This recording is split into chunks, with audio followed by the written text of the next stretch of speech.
How's the royal family? I pray that everyone is doing well. Well, my royal family, I have nothing to read today. What I'm going to present will speak for itself, but I have plenty to say. Now, when I did the live stream yesterday, I said that I had some things that I wanted to present. And I pretty much said, well, what is next? Now, we know, my royal family, that I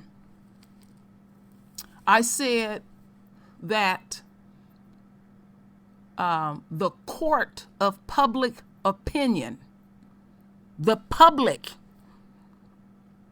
is very tired of how the police get down in America. And I know it may have surprised some people that I said that people who do not look like you and I,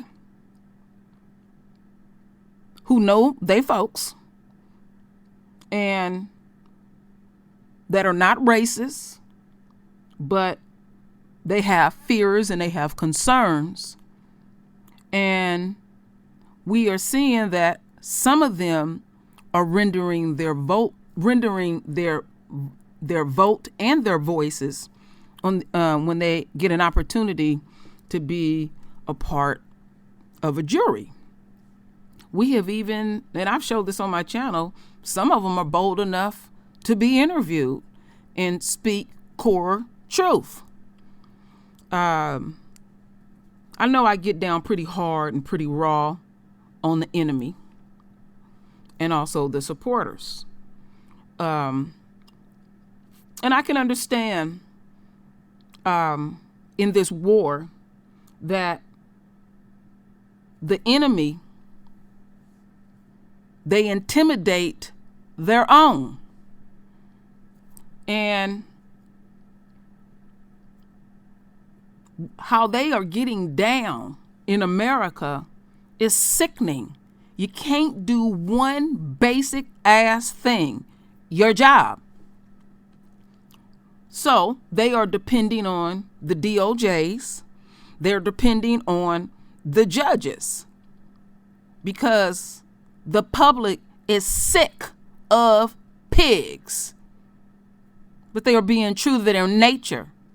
Because disproportionately, if you weigh them on the scales of justice and you put black cops and white cops, the scales don't even balance. Disproportionately, white so-called police officers go for the jugular.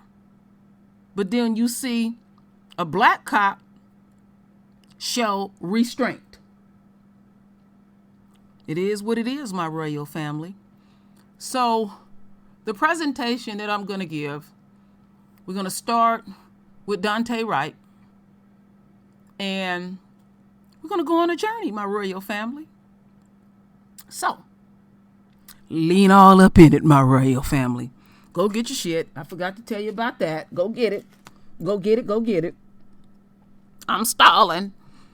But y'all should know better by now.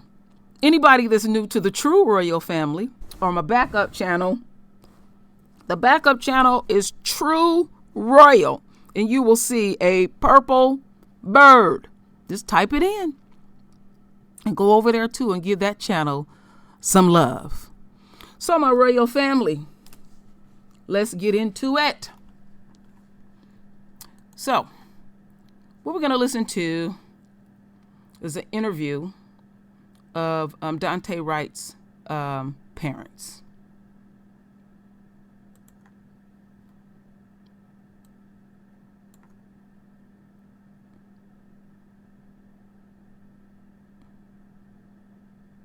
Thank you. And joining us now for an exclusive interview are Dante Wright's parents, Katie and Aubrey Wright, along with the family's attorney, Ben Crump. Thank you so much for being with us this morning. Mrs. Wright, I want to start with you. What went through your mind when you heard that sentence? Anger. I was very upset. I was in disbelief that the person that killed my son less than a year ago was going to spend less time in prison than 20-year-olds on marijuana charges.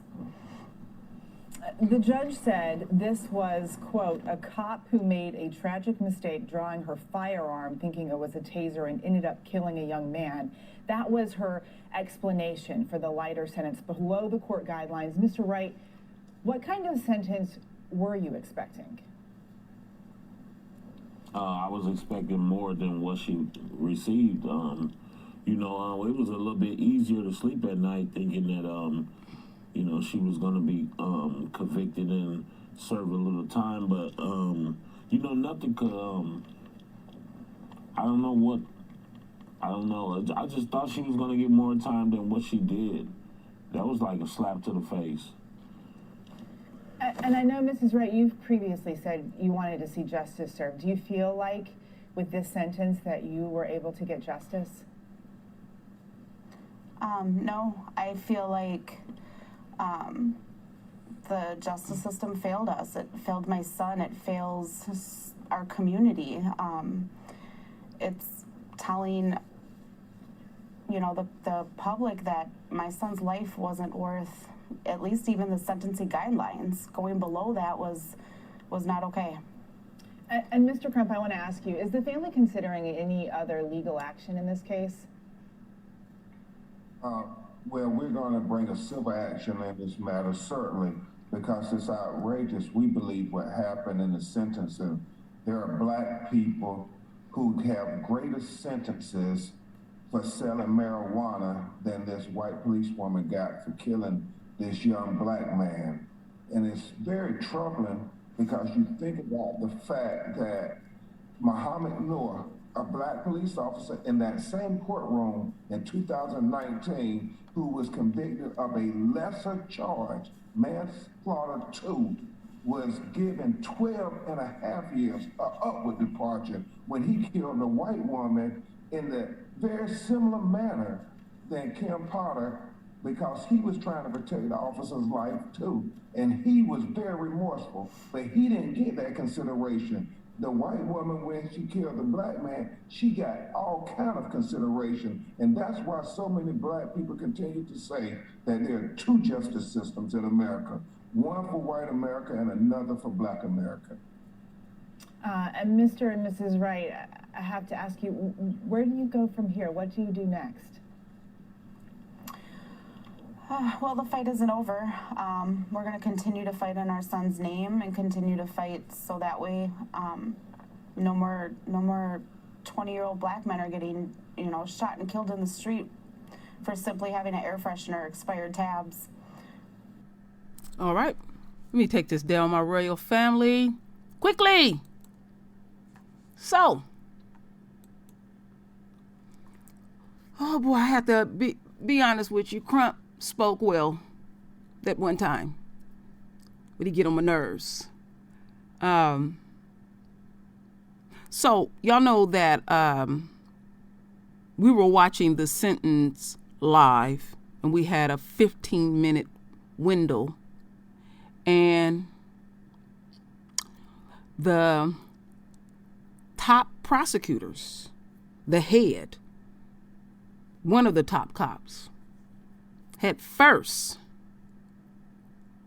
requested above and beyond the guidelines. Then I read an article to y'all that they backpedaled.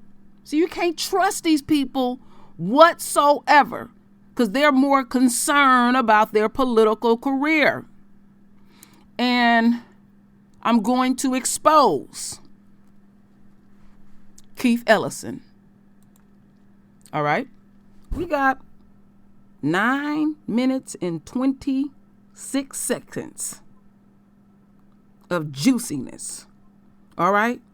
Now he got his coon ass up there and said basically he condones and he approves what that judge did. These people are sealing their fate. I keep saying over and over, and I've been able to prove it. There's a cost messing with royalty when you are blatantly 1,000% wrong. And then this system that they have set up to bail themselves out. So, in the age of exposure, my royal family, they are pretty much showing us what we need to do in this war.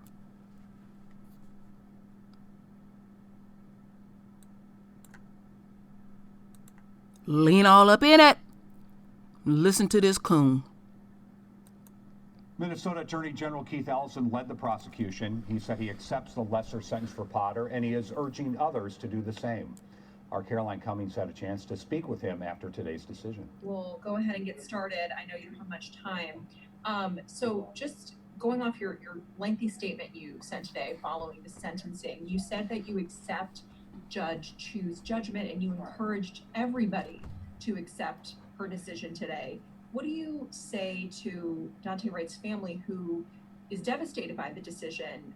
In Katie Wright's words, she put it that the justice system murdered her son all over again today. How do you reconcile the two?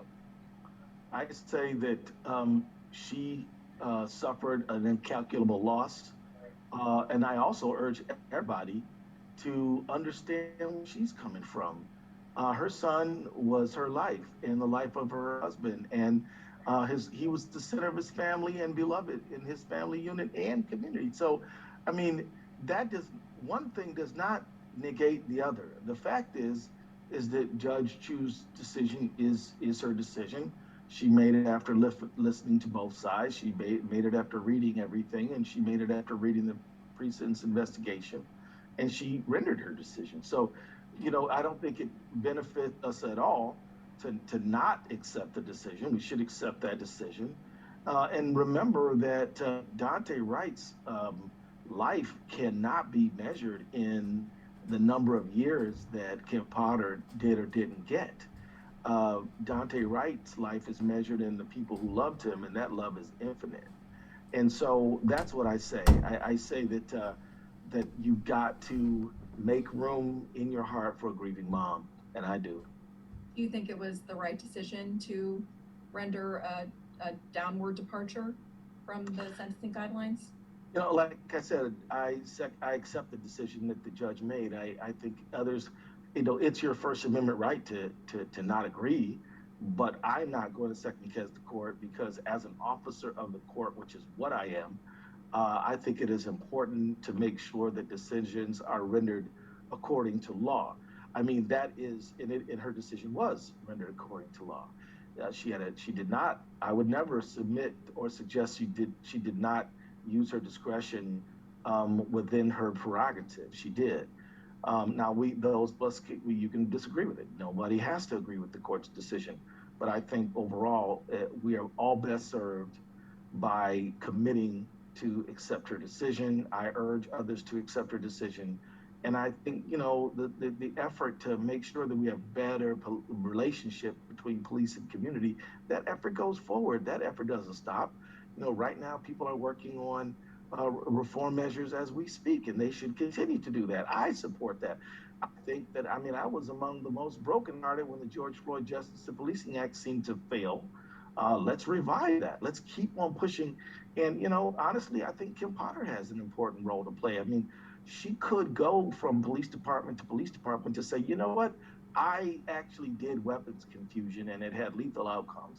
Here's how you might avoid it. Here's how you might be more careful. Don't follow the path that I followed. And in that way, she couldn't ever make up for the pain she caused, but she could maybe prevent some other parent from having the same suffering. You said accountability is the first step on the road to justice, but it's more than that. What is justice really in your view?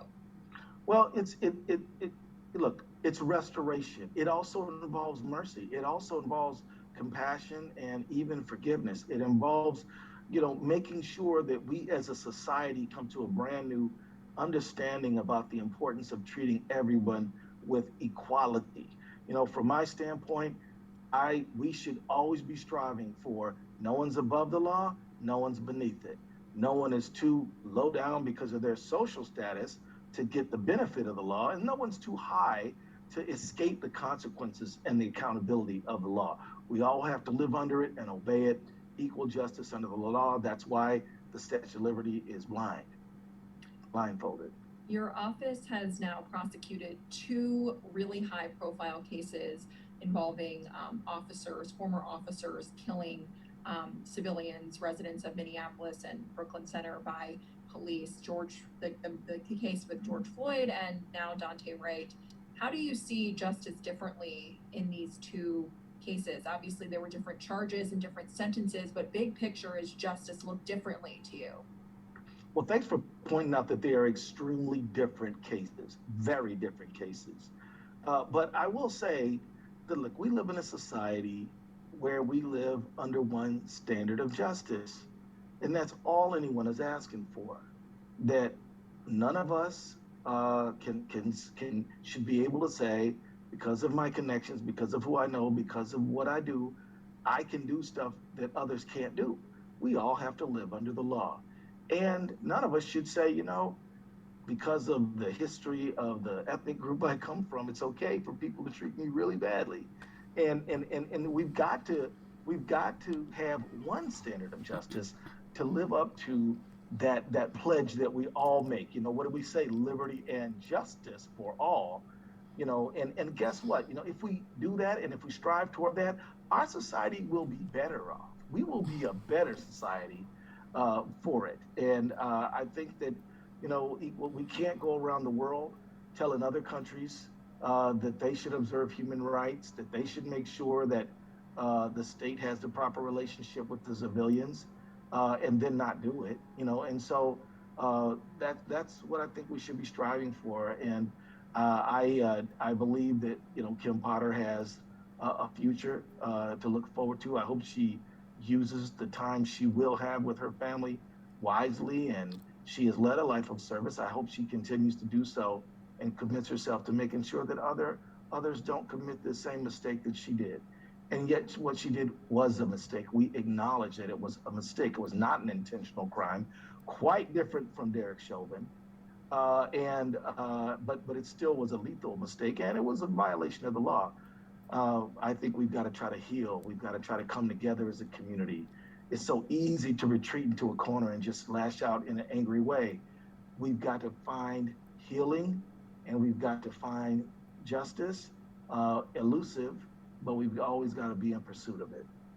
So I guess I'm just trying to capture the sentiments of some people in the community, people of color, who feel like, okay, equal justice under the law, but I have felt that it has been uneven justice towards my community. That's Absolutely the concern. So I guess, how do you answer that or reconcile the pursuit for that, but the feelings that the justice has been uneven from some people? Well, look, we're Americans. We know that from 1619 to 1865, our country was a slaveholding nation. Native peoples were dispossessed. For 100 years after that, we had Jim Crow. We had women who could not vote at all. We had Japanese internment, the Chinese Exclusion Act, and the Indian Removal Act. We have had racial policies that did not embrace the idea of equal justice for all. Since about 1968, we've said we have a non-racial, multiracial democracy, and we are still trying to perfect that. And we should all pursue that, and we should not quit on that. It is a worthy goal. It is a worthy goal, and everyone has got to step up and make our country more democratic, more fair, more equal before the law. And I think that is something that is wonderful about our country. No foreign power came here and made us eliminate slavery and get rid of Jim Crow. Americans worked that out on their own, and we've got more to work out in these days and in days to come. But I believe that people are going to be committed to the pursuit of justice, and I'm one who's going to join in that effort. Is there anything else before I let you go? I know you have limited time, but I'd offer you a final comment if you have one. Only that, now that the sentencing has occurred, it's time for us to start talking to each other, to start dialogues, to listen to each other, to create an environment where police and community can talk and figure out a way when we can build a mutually trusting relationship. And I know a lot of officers who really want that, are ready to work for it, and I know a lot of community members are too. I say don't quit, don't give up, and better days are ahead. All right, my royal family. Let me do something here. Put this on mute. What Keith Ellison is talking about is pure bullshit. And there is something that can be done, but he's worried about his position in his immediate situation. That wasn't nothing but a bunch of word salad, and nothing is not going to change. It's going to get worse. See, ultimately, my royal family, this is about reclaiming our throne. And we already up on it. And they doing everything they can to keep trying to move it here, there, and everywhere. We know what is prophesized. So that shit that he's talking don't mean nothing. But we have to look at what is the problem. What is really going on in America? And on the True Royal family, in my backup channel, True Royal, I'm exposing it all. How they really get down. Really get down at the end of the day.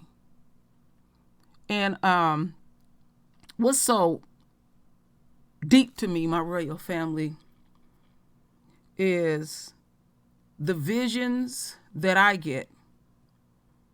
I don't talk about all of them. They're literally coming in fruition. I keep saying that one over and over about the white woman would be the first to get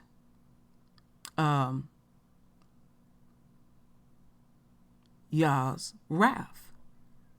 And then when I started learning about Moab, and Moab sealed her fate and her people's fate. I mean, it's been sealed, but Yahweh is making it so painful.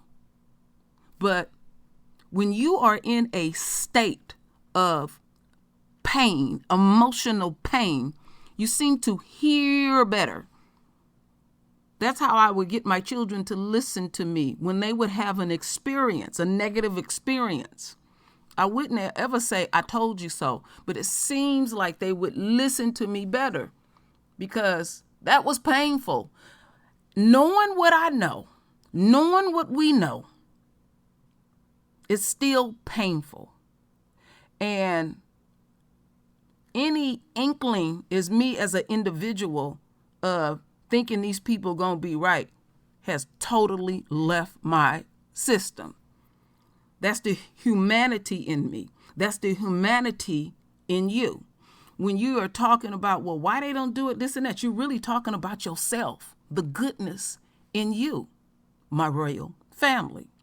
So all I'm presenting is the ones that are put in place to uphold a dying system. So Keith Ellison, you've been on my shit list for a long ass time because you made a point of getting away from Farrakhan. Y'all know I support Farrakhan. Some people said, and a lot of people say that, and I don't know what I'm projecting, that I remind them of Farrakhan. I cannot be that man whatsoever, but I take it humbly. I don't have a proud bone in my body. But like I said, I can let you down over here. I can stumble and fall. But one thing is, I don't run. If I make a mistake, y'all can call me on it. Y'all see me every once in a while having a back and forth with someone. You know, I can fall short. So don't put that jacket on me because I can get this thing wrong too. Okay. Now, I'm going to bring some juiciness, but I like to reinforce things, my royal family. Some people get sick of me because I milk it for all is worth. It's a reason why I do what I do, because I don't want you to ever forget. So, let's get into this first and foremost.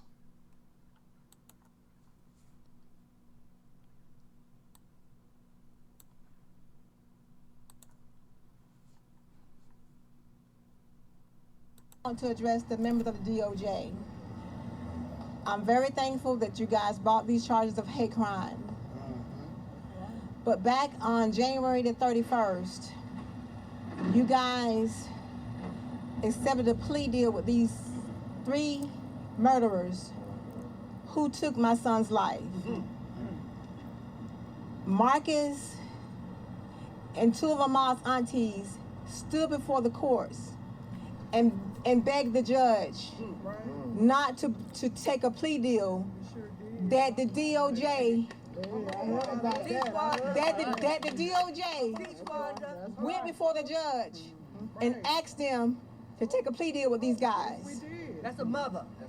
Attorney Ben Crump just called these women, just called her name, Kristen Clarke.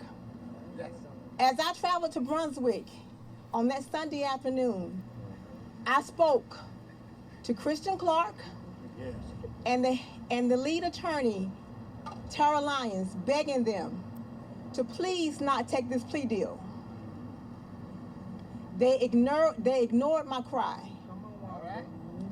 I begged them.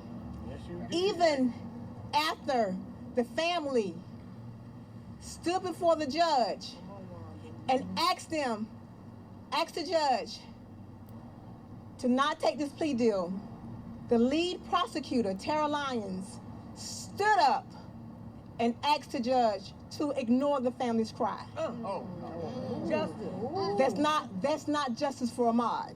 Come on. What we got today, we wouldn't have gotten today if it wasn't for the fight that the family put up on January the 31st. What the DOJ did today, they was made to do today. Come on. It wasn't because what they wanted to do. Taxpayers. They were made to do their job today. All right, my royal family, keep that on your frontal lobe. Now, this was not easy for me, my royal family, to find Tara Lyons. It wasn't easy whatsoever. And she is the one right there in the middle. And see, I've been pointing out to y'all that the media plays a big ass part in all of this. Look at how they got people confused with Rona. People around here then became a pincushion. So that woman right there in the middle, let me blow it up some more and over exaggerate, because it's ridiculous what the royal family have to go to get an inkling of justice. And they will stand up all grandiose and take credit. You ain't did shit. So we will not lose sight of you, Tara Lyons. When you said ignore that royal family, you sealed your fate. Yahweh knows your heart. And when I was doing my research on her, she had compassion for Tavis McMichaels and said he was not a part of a hate group. You don't have to be, this is a hate crime, damn it. Stop insulting our intelligence. You know exactly what's going on. See, they want to stay in favor with the enemy. They can't see no farther than that. They think they are a part of this system. Yeah, you are a part of subjugating the royal family. And I'm going to be using that word a lot. You're sealing your fate. It don't have to look like the enemy. That's one of them damn supporters. Knowing what this family is going through, talking face to face with this mother, and then basically saying ignore them after you didn't talk face to face. See, that's that shit that happened down there with Breonna Taylor and that funky ass DA, that he has sealed his fate too. I can't stand his ass. So we have to continue in the new black media to expose them more.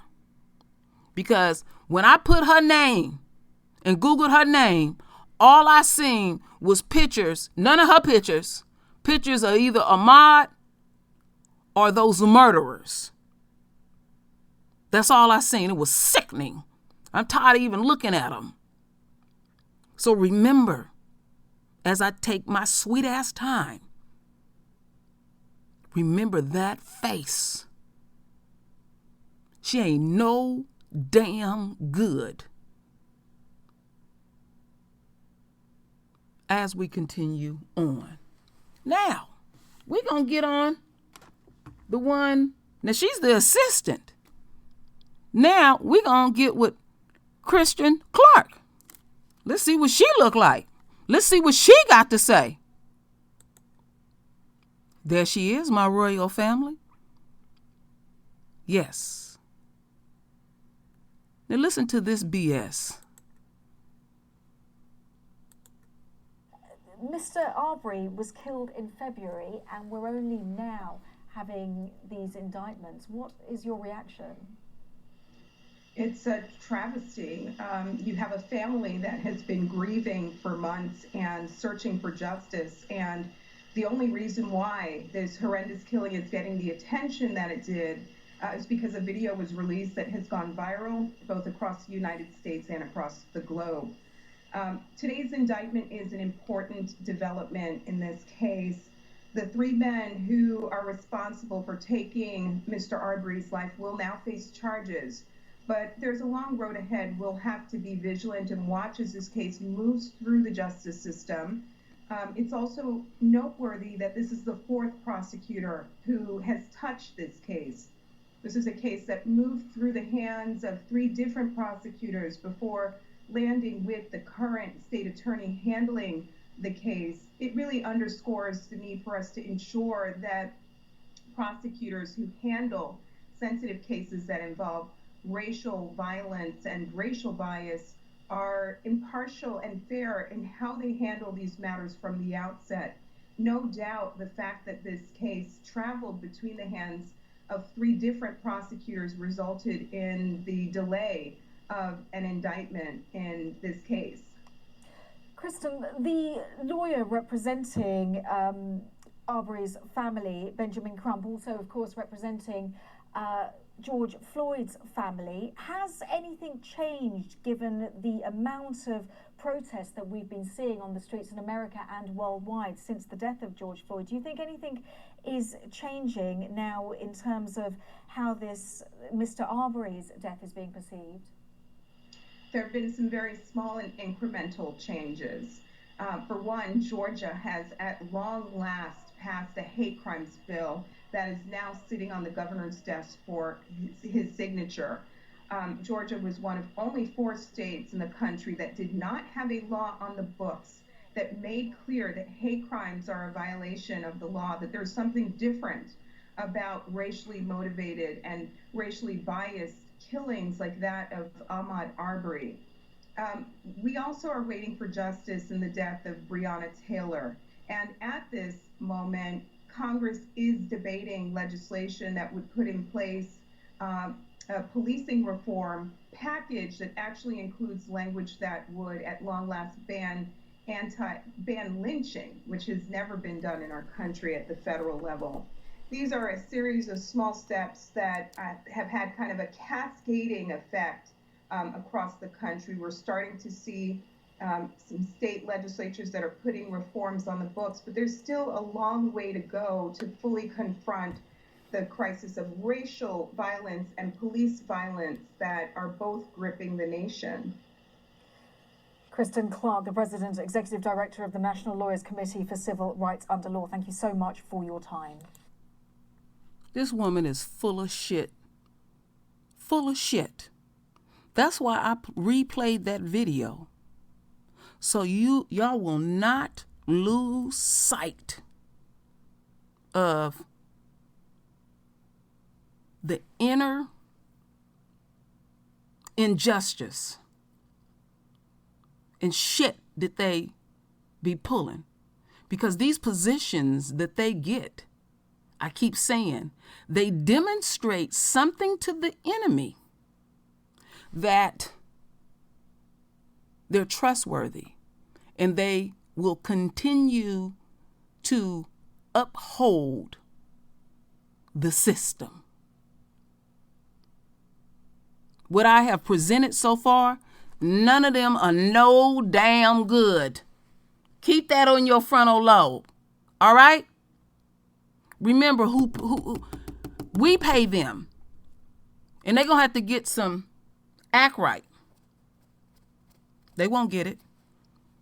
I ain't going to sell you no fantasies, my royal family. But even though all of this is foretold, we still apply pressure.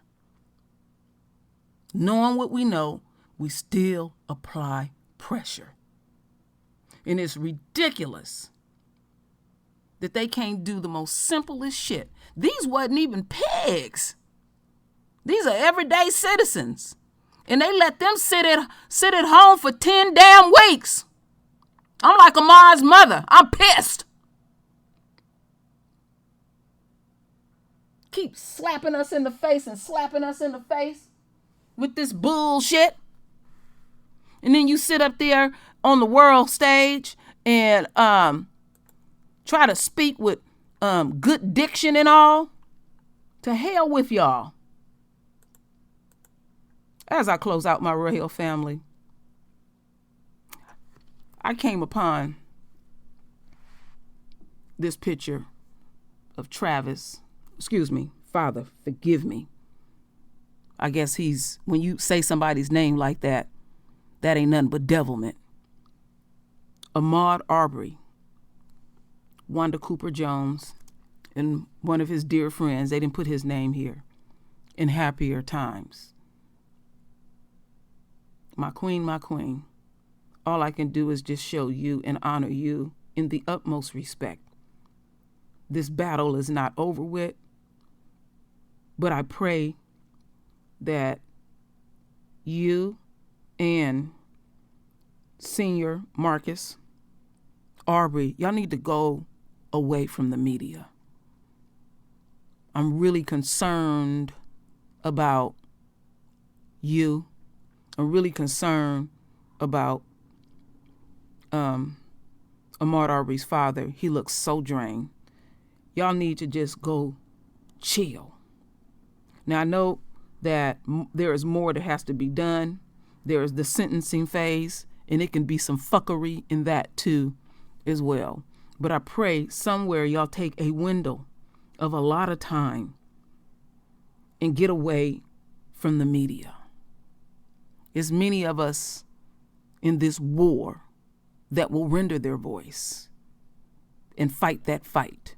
You have fought a tremendous battle. You have had doors slammed in your face, and you have gotten an inkling of justice, and you got a little bit more of an inkling of justice. But like when it comes to us, Wanda Cooper Jones, Senior Marcus Arbery, it's like we have to take these little teeny steps because this is their system, and they made it and orchestrated it to work in their favor. So we will, my royal family, continue to see this injustice. They can sign what they can sign, they can say what they can say, but we know in the word what was foretold.